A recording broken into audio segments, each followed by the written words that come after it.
Welcome to the Politics of Survival. Hi, everyone. This is Tara Reade. I'm your host, and we have a great show. Cynthia McKinney is a six-time former Congresswoman. She came to Moscow actually twice, one for a geopolitical conference on multipolarism, and the second time was to discuss and to observe international elections that were held in Russia recently. Now, as you all know, we have Victory Day coming in Moscow. Ura!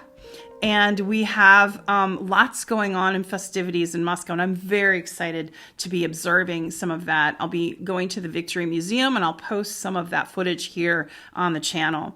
But in the meantime, Cynthia wanted to talk about what she observed on the elections, and she was very impressed with the election integrity. And she has been through a lot, and has spent at least 20, 30 years studying electoral integrity. And in particular, she experienced a difficult time in Georgia when she was running again for Congress the last time when they were using electronic machines. So she's going to talk about all of that and more. And we're really happy to have you all here. Please make your comments. You can look for Cynthia's Telegram channel in underneath in the notes. And if you have any questions, I always have my DMs open. You can find me at Reade Alexandra on Twitter, X as they call it now, or at Tara in Exile. So please keep those comments coming. I love to answer questions. Last week, somebody asked me what I would tell people about living in Moscow. What I can tell you is that I am not a city girl. I'm a country girl. I love to live in the country, but I love Moscow. It is by now my favorite city in the whole, and I've been to many cities, major cities in the world, and particularly in the West and European and American countries. And I'm telling you, it is just the most gorgeous city, very efficient, very green. If you want to find nature, you can find it. And I'm very, very happy with the adventures that I have. And I'll be sharing a lot of those adventures on my social media. And soon, look for it. I'm going to try my hand at Instagram again. So look for my Instagram coming. All right, everyone. Now sit back and relax. And we're going to hear from Cynthia McKinney, all the way from Bangladesh, where she now teaches university. Take care, and we'll see you next time. Oh, Cynthia, thank you so much for joining the show. I had such a wonderful time chatting with you when you were here in Moscow. And then we both got to be on Maria Butina's show on Channel 1, which was really interesting too, as well. Yeah. Yeah. So I'm really, really, I'm kind of jazzed about it. And the thing about being an activist and working where I work and sort of thing is that as a woman, we don't get to make a lot of girlfriends, right? So even though I'm old enough to be your mom and I can be your mother, but I can be your mother, sister. I think more auntie, sister, because I'm older than you think, so I'm probably sister. Yeah. But we both have youthful spirits. That's exactly right. That's exactly right. So I was really fortunate to have been extended 2 invitations to visit Russia this year at the beginning of the year. Mm-hmm. And I accepted both of them right away because the last time I was in Russia was 2016. And then before that, it wasn't Russia, it was the Soviet Union. So, wow. My experience and knowledge about that part of the world was a little bit sketchy. So I needed to update myself. After all, I am a teacher. I teach young people, and I try to de-Westernize my students since I'm teaching in Asia.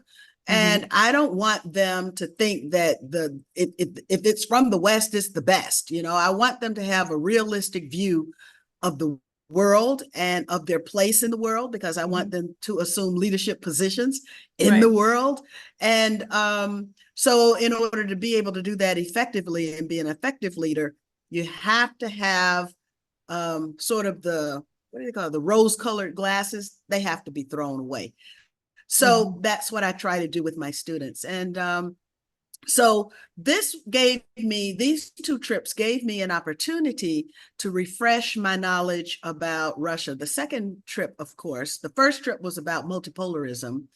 And of course, that's a very, very important topic, just simply because that's the direction in which a lot of us who were peace activists before before there was any, I mean, I've been a peace activist like literally all of my adult life, and so the idea that one day you could demilitarize the United States in such a way that would give dignity to other civilizations, other cultures, other peoples around the world, and hopefully inside the United States as well, was like a dream. It was like a far off dream. But now we actually have intellectuals, we have thinkers, even a few politicians that are saying, yeah, the multipolar world is for now. And they are actually working on it.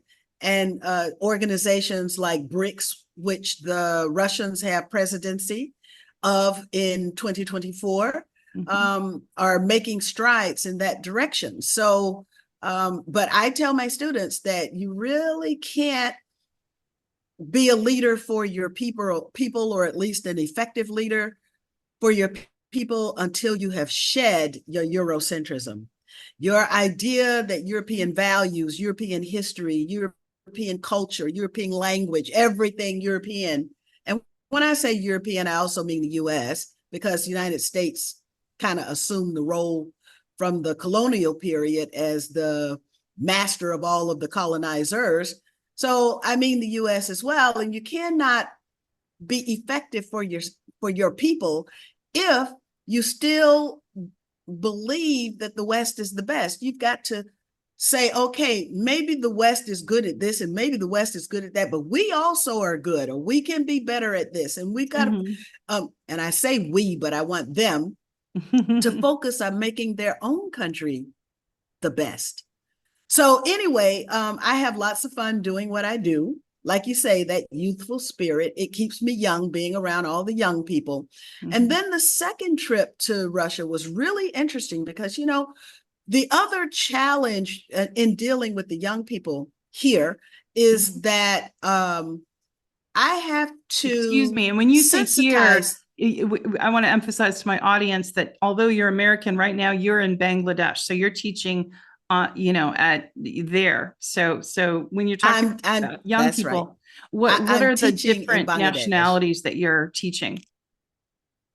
Well, at the undergrad level, they are mostly Bangladeshis. At the graduate level, I have taught Nepalis and Sri Lankans and Chinese. And because for the graduate level of studies here, they attract students from Bhutan, all over the region.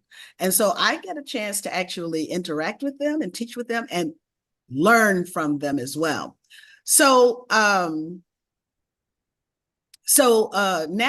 I forgot what I was talking about with my you were talking students. about that you're trying to, when you are dealing with these students, you're trying to educate them on just not necessarily through a Western lens, but Yes, through exactly. multipolar lens. And I guess my question is, because you are American and you're teaching with English texts, I assume English speaking texts. Yes, that's right. That's right. What textbooks what reference do you use? You get to choose your own materials, your own curriculum. Yes. Do you get to create and shape that? That's amazing. So you can use Noam Chomsky, you can use others.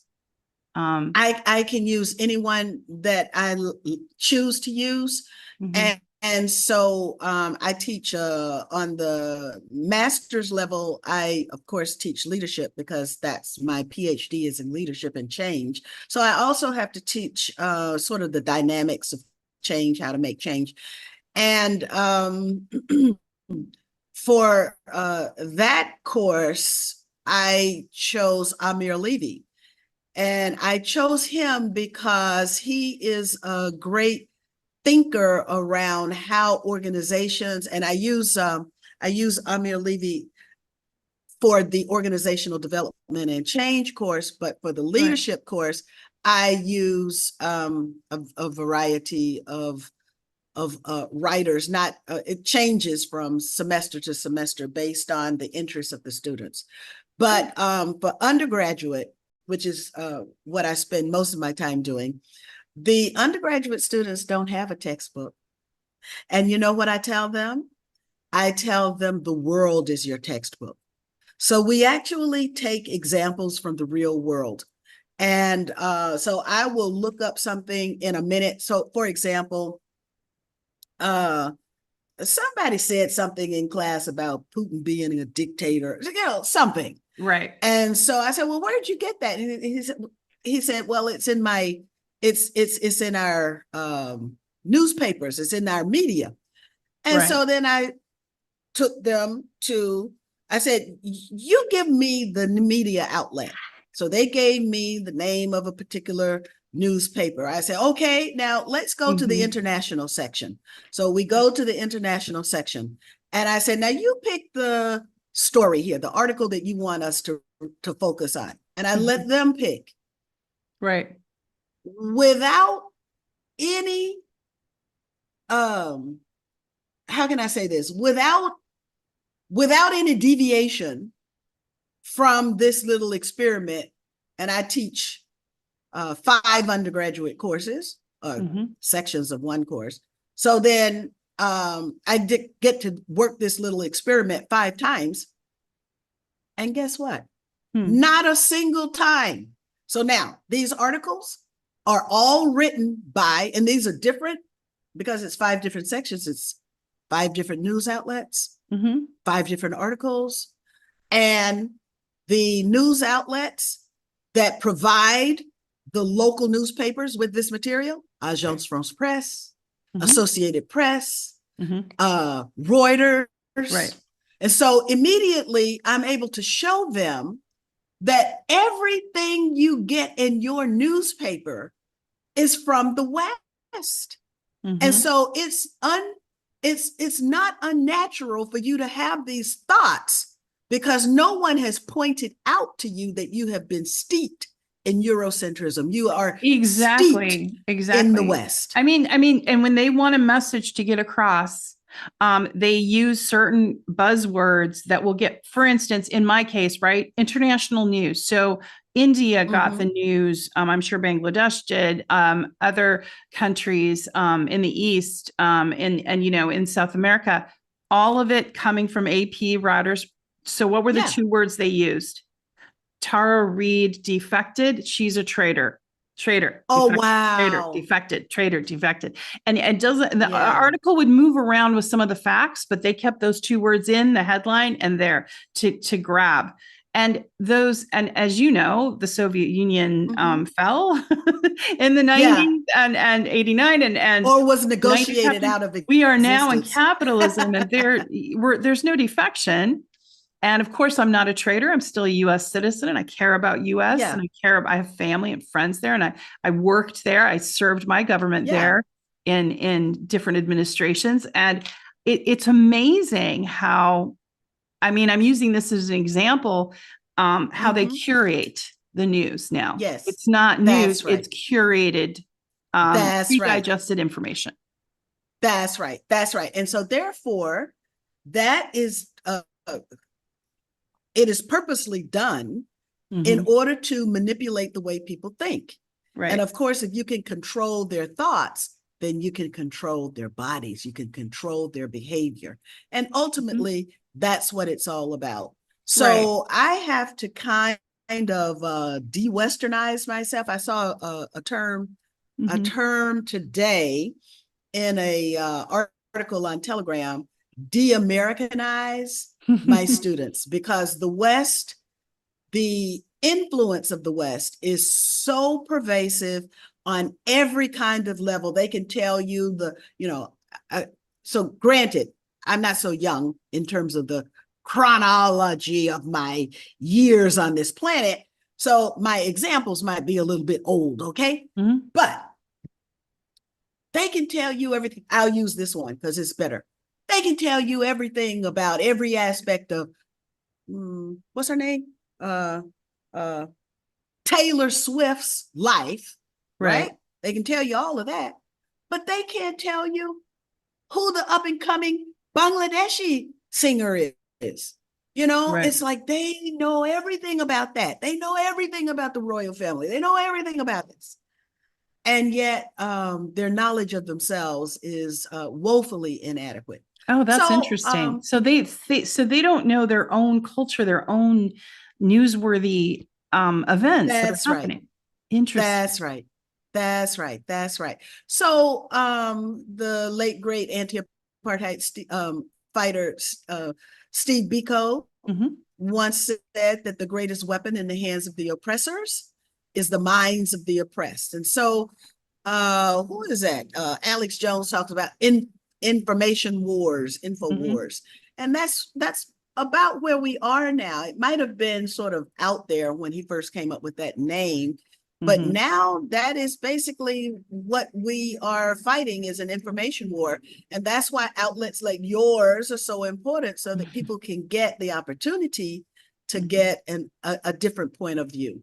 Yeah, I appreciate, I my podcast is run by some volunteers out of the US, with INN, Indie News Network. So Indie and Reef, whom I really value, and Greg, and all Oh, of them. okay. They volunteer their time because I couldn't do the tech part, the editing and all of Yeah. that. So, they volunteer their time and make sure it gets out there because there's so few truly, and when you say independent, I mean, I'm not, no one's, this Yeah. podcast is like not funded.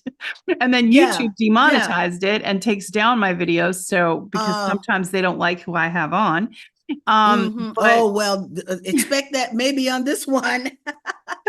but Cynthia, I wanted to come back to the fact. I mean, you have been a politician. You were a six-term congressional member. You've worked in politics in some form most of your life. hmm And I have to Yeah. say, and because you and I are contemporaries, and I've been in politics a very long time as hmm well. I have to say, I feel, and this might sound existential, but I almost feel like I've never felt before. Like there's something, and I don't want to be too dualistic, but almost good and evil, hmm almost like there's a battle. It's a hmm battleground right now of Yeah. ideas that we're moving towards a future where Yeah. those who thought they were free are bound, and those who hmm thought they were bound are actually free.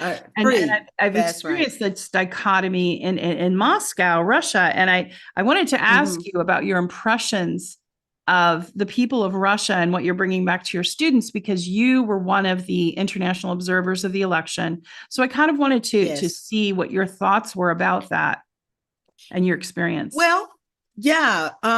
For me, it was an excellent experience because, of course, I've been involved in electoral politics Mhm. for basically all of my life because before I became a member of the U.S. Congress, I was a member of the Georgia legislature, and my father was also a member of the Georgia legislature, and he was there for all ever since the passage, quite frankly, of the Voting Rights Act, which made it possible for African Americans to even think about getting elected in the South. It was Mhm. just my dad had run for office and run for office because he said that we need to stop begging for public policy. We need to start making public policy. And There you so have it. he ran before the Voting Rights the Voting Rights Act took effect Mhm. in Atlanta, Georgia, and he lost, and he ran again and he lost. And then there was the Voting Rights Act, and he ran and he won, and he just, and he was there like forever until he and I both ran afoul of some special interest group. But so the idea of coming and observing the elections in Russia was not far-fetched for me, because it was something that I knew. And it turns out, and I really have been so busy doing my activism that I honestly have not cataloged. People say, well, you need to write a book, or you need to do that and that and that and that. I really am so busy doing that I haven't had a chance to actually think about all of the things that I've been active in. So Right. one of those topics that I was at, because you see, my home state of Georgia was the very first state to roll out the electronic voting machines, the Diebold machines. And then, of course, they used those machines to get me out because, you know, I was not like the team player. Oh, you know, I'm going to be with you in your sexual perversion, so you'll protect me. No.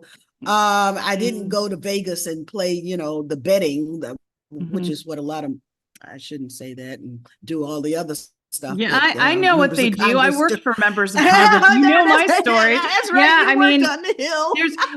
yeah, I mean, there's debauchery. I mean, they have power, they have money, and so Yes, it's like they almost need the next high, the next endorphin level, right? Because they have that's all right. that, so they got to keep those endorphins coming, and they do corrupt things. That's right. And you know, That's I right. mean, had you hung out with Nancy Pelosi, you'd be a multimillionaire, and right now you'd be telling me what stocks to invest exactly. Exactly. And You you know, weren't it's hanging like, with her. yeah, and you know, I sat in on one of those meetings with who was the guy before Bernanke? I can't remember his name now. Hmm, can't remember his name, but the Orrin one who was Hatch? married to Okay. he was married to what was her name?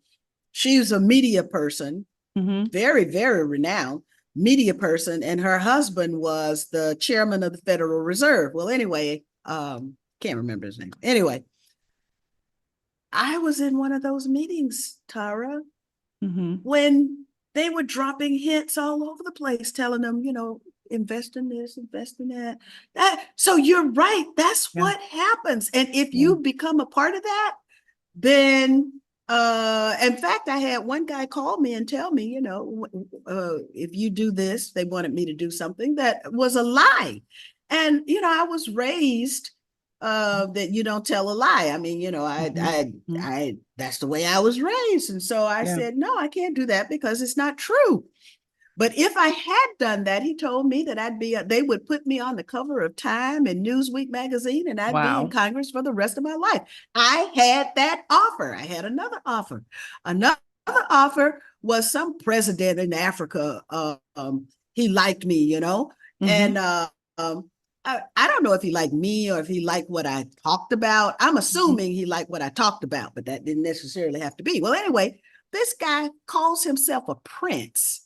He's Prince somebody, and maybe he really was a prince, you know, because he was European, spoke with a heavy kind of Austrian or German, some kind of accent.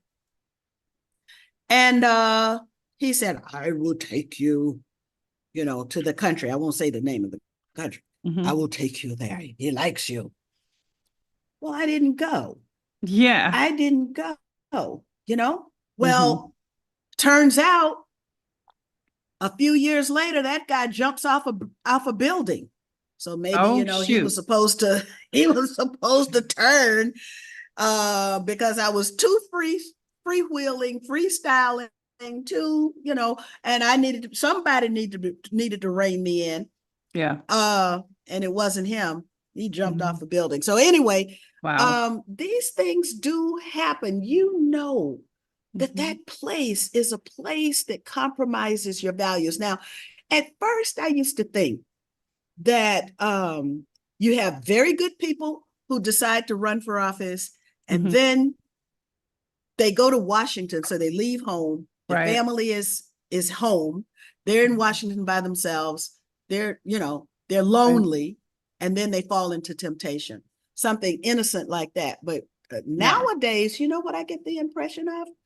That these people are not there for principles and values and to make the lives of their constituents, but they're there for themselves. Well, yeah, and they're there and to make a lot of money, and to get a lot of power. Yeah, that's right. Exactly. That's and right. you know, and you know, meeting you and some of the other international observers, you know, talking with Caleb Maupin, for an example, and some others, I met what I found fascinating, and you and I both were following this at the same time. We're part of this chat group, is how much censorship is happening in Australia. and corruption and with their politicians. And so the Western values have kind of, gone down under, if you will. Their reach is all the way there. So we got to know Adrian McCrae, who is amazing, sweet, very kind person, just really earnestly interested. He had no opinions coming here to Moscow from what he shared with me. He really just wanted to see how the election worked. And he's an entrepreneur and has other businesses. And he also happens to be a city councilman. So when he went back and spoke highly about his what he saw and that he was amazed and kind of cut through the propaganda, wow, what happened to him? What were your thoughts about what happened to Adrian? Oh, I watched that whole proceeding live because I couldn't. I mean, they tried to remove him from office. Yeah, they tried with a no confidence vote. Yeah. Well, it would have been a no confidence vote. It would have ended the matter there, but then they would have used it in his his subsequent campaign to get him out of office. So I was following this very closely because his impressions and my impressions were the same. I mean, I know what the weaknesses are of the U.S. Election system. Believe me, I can tell you. And what I saw in Russia was that the Russian election administration system goes from strength to strength to strength. And I did this deep dive on what the perfect election would look like with election integrity in the United States. And I went and I interviewed a whole bunch of different people. I had even forgotten I did this.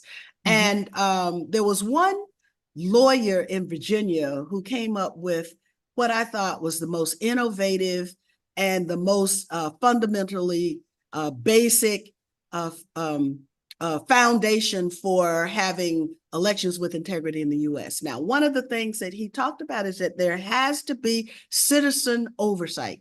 You cannot have election administration run by bureaucrats. It must be run by the citizens themselves. And I go to Russia, and what do I see? Citizens themselves running the elections and sitting inside every polling place. I visited about 18 polling places, and there were citizens running them and citizens who were serving as what we would call poll watchers. So you have the poll workers. In the US, we have poll workers and poll watchers. So the poll workers are average ordinary citizens with their eyes wide open. And the poll workers are average ordinary citizens with their eyes wide open. And what's interesting too, Cynthia, I don't know whether you tracked on this, was the fact that they make it a holiday to vote. Whereas in the US, and I don't know about other Western countries, but I assume it's the same. You just do it around your work schedule, whatever. But that's right. And of course, they don't allow mail-in. They don't allow that in Russia. You've got to show up in person. So that's right. Or you use the app. Yes, you do electronic voting. Then if you do use the app, guess what? It goes to blockchain. Yes. So now if you can run a whole cryptocurrency on blockchain, my goodness. And I remember in the early days of cryptocurrency, I was around these anarchist types. And they were talking about, it'd be wonderful if we could use blockchain with our voting system, right? And everybody was saying, well, it's not possible. Well, I just left Russia in March of 2024 where they used blockchain. They did it successfully. It's amazing. So now, for our audience that may not really understand the blockchain, what we're saying is, like, for instance, with crypto, and the reason why there's controversy around crypto is that it's very difficult to trace. So in other words, with blockchain, it's really locked down and difficult to hack. So very difficult. It's difficult to hack. That's right. Although your blockchain can be public. But then, and many of the cryptocurrency blockchains are public, but then you got to know, well, if you're like using Monero or I don't even know if Dash is still around, but, if you're using one of those, then you can't, the transaction shows up, but the owner of the transaction remains anonymous. They have their way of doing that. So now we went into the room. Another difference is that there are at least 2 cameras in every polling station. And those cameras run 24/7 for the entire 3 days of voting. Voting day, 1 day, but then they have early voting for 2 days. So it's 15th, 16th, 17th of March, and 17th being the actual voting day. But half of the people had already voted before the 17th. And some of those votes were done using the app on the people's devices, their laptop. We saw a video of Putin voting on his desktop, and people use their device, their cell phone or whatever.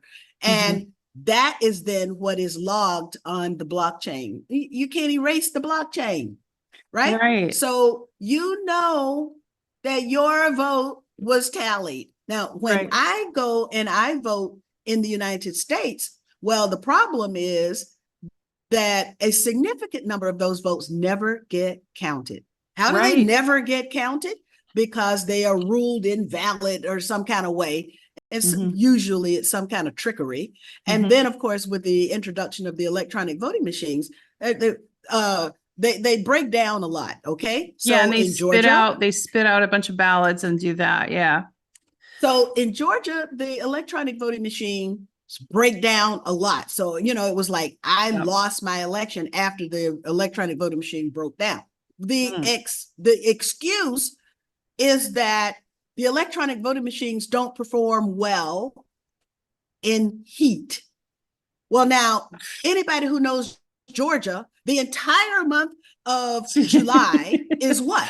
Over 90 degrees. Exactly. It's hot, right? Yeah. So you knowingly and corruptly, I will add, because I was involved in this from the computer software people who came to me when they started talking about these machines. And so I've been involved on this issue. I've seen them hacked.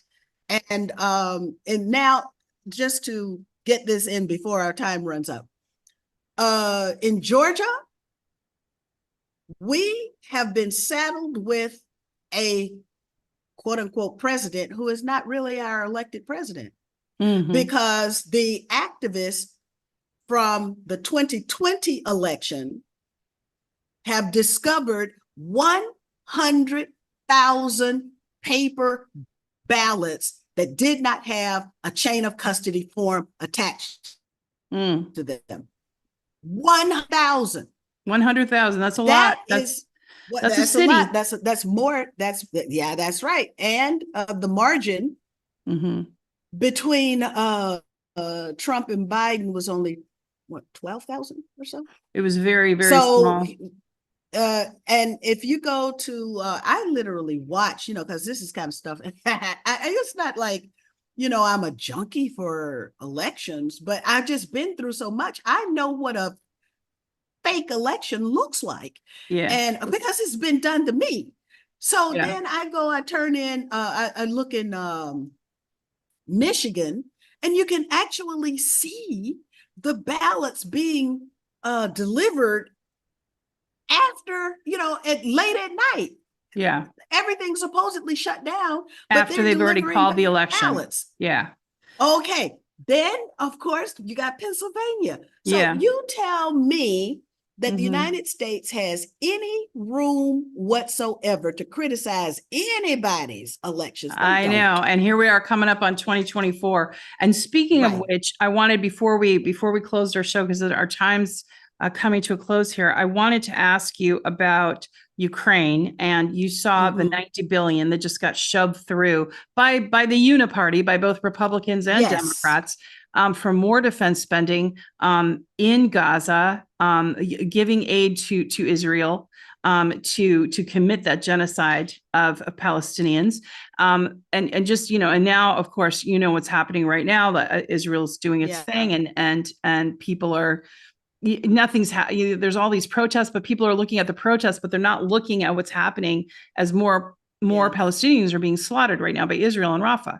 So you have that. And then you have money going to Ukraine, like 60 billion, right? Meanwhile, Yeah. the Department of Defense, after their sixth audit, lost trillions of dollars, can't account for it, Yeah. billions in Ukraine, which, I would check underneath Nancy Pelosi and Chuck Schumer's bed. That's where I'd first look. Yeah. Biden's bed, and you might find a few Yeah. million there, right? Or with That's his right. brother. So Mhm. this is a corrupt money laundering scheme. And then, of course, Yes. they have some money allocated to Taiwan. So you saw 75% of Americans were against this, and yet Congress Mhm. put it through. And I guess I wanted your opinion about that. Because that's really important that we're, because it's heading towards World War III. Yes.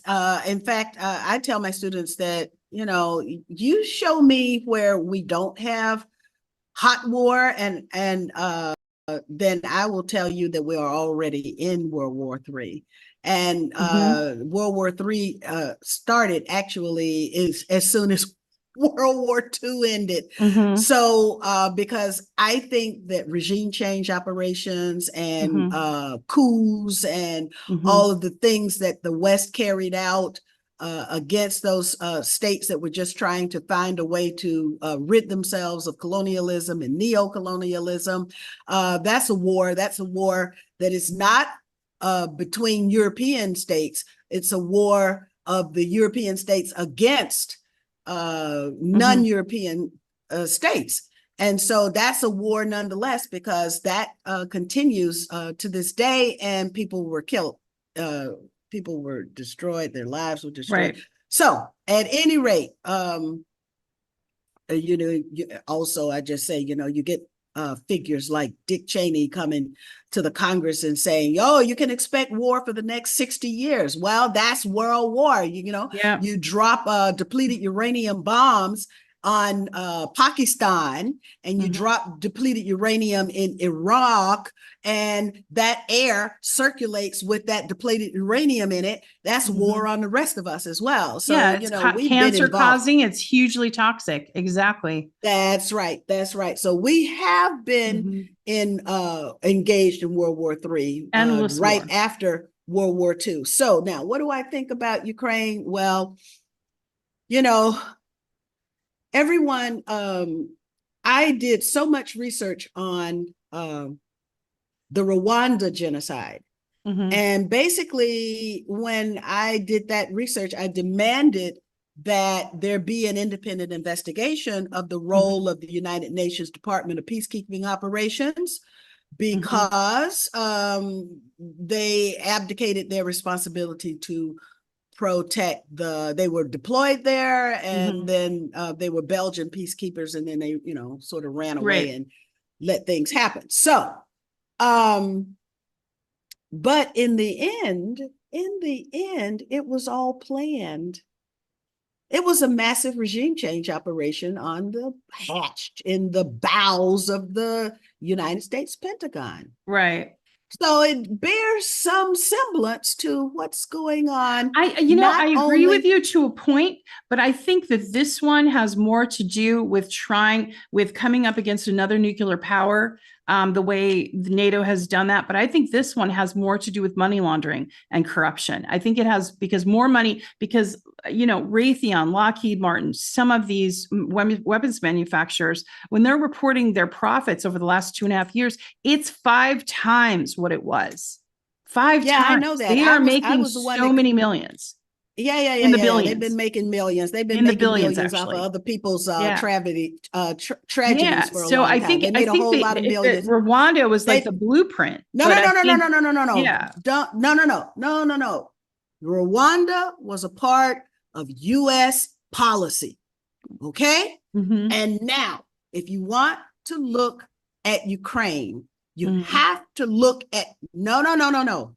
It's also a part that people make money off of the policy, but the policy is to run NATO all the way up to destroy and then colonize Russia. Yeah, you're right. That's the policy. Absolutely. That's the policy. Absolutely. Okay. Yeah. So now, by any means necessary, you do that. And that is what they're doing. So I'm not going to separate the effect from the policy. The policy is to destroy and then colonize Russia, and Ukraine just happens to be the place. Now, who's going to benefit? It's not me. It's not you. Nope. It's not my mother. It's not my next door neighbor. But there are people who benefit. So I have my students now looking at policy and who benefits from the policy. So now we've created a template, and I call this my template for global social control. And what we're trying to do now is put names on the faces of the people who sit at the table of global social control. Once we're able to do that, we've identified our enemy, and then we can fight them. There you go. What an intriguing conversation. And for people that want to follow you, do you have a public Telegram channel or any kind of public social media that people can check you out? Well, I'm definitely on Telegram, and the name of that Telegram channel is Target Identified. That channel beeps all day and all night because I'm doing this thing 24/7. So I would recommend that people just mute it so you don't get the bings, but you definitely will get the information. In fact, one person from Kashmir sent me a message saying, I'm in university from your Telegram channel. So that's what I want, is to always be able to provide an alternative point of view, another way of looking at things. I learn so much from my students. My students hopefully are learning from me, and I learn from everyone that I engage with, because in the end of the day, none of us knows everything, but we sure can know a lot if we put our brains together. Oh, thank you. Yeah, those are wise words, Cynthia. It's so good to spend time with you. You were on my show. It was a couple years now ago, and one last thought before you leave, and I know I've held you on here, but just one more thought. Because it was kind of a historic thing. Jill Stein had a bicycle pushed against her and was arrested. She was at a pro-Palestinian march, trying to bring awareness of the genocide that's happening, that the U.S. is funding. And she was harmed. I mean, because she's 76 years old, I believe. And they are charging her not just with, protesting, they're charging her with assault on a police officer. That's very serious. So I wanted to know if you'd heard about that, because you've been involved with the Green Party, and what your thoughts are about all of a sudden now they're charging for assault on a police officer, when if you watch the video, she was getting assaulted. Well, here's the thing, and they always have to take this aggressive positioning so that they can prevent later on their victim from filing a suit against them for false whatever, and so that's what I think this is. So now Jill is in the unenviable position of having to get a lawyer, and you know what I mean. So it's this thousands is of dollars. Yep, that's exactly right. That's exactly right. So it's all calculated. They know what they're doing. They hit you in the pocketbook one way or the other, and they sanction in such a way the bad behavior of people like us who act from conscience. Well, thank you again for being on the show and all your wisdom. And of course, down below, Reade, thank you, my producer who puts all this together with Indy. Thank you for putting Cynthia's information and ways to get in touch with her underneath. And I'm sure you'll have lots of questions and reach out. And I really appreciate your time. So thank you so much, Cynthia. You take care. I look forward to coming back. Bye. Bye.